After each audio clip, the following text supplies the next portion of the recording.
తల్లి చేసే మేలు తల్లి కూడా చేయదంటారు. అలాగే పాలకూర చేసే మేలు పక్కింటోళ్ళు కూడా చేయరు. కోర్స్ పక్కింటోళ్ళకి మనం కూడా చేయమనుకోండి, అది వేరే విషయం. అయితే పక్కింటోళ్ళ విషయం పక్కన పెట్టి పాలకూరతో ఏదో ప్రయోగం చేస్తున్నావు అక్క, అది మాతో కూడా షేర్ చేసుకోరాదని అంటారా? మీరు అడిగాక నేను చెప్పకుండా ఉంటాను, చెప్పండి ఎంత మాట.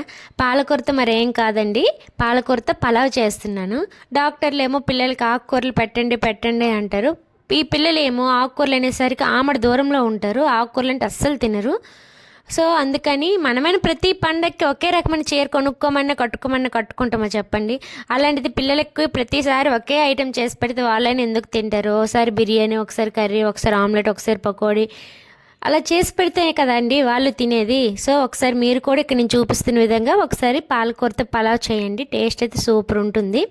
మీకు ఎలా వచ్చిందో నాకు కామెంట్ చేయండి. ఈ వీడియో కానీ నచ్చితే లైక్ అండ్ సబ్స్క్రైబ్ చేసుకోండి. Thank you for watching.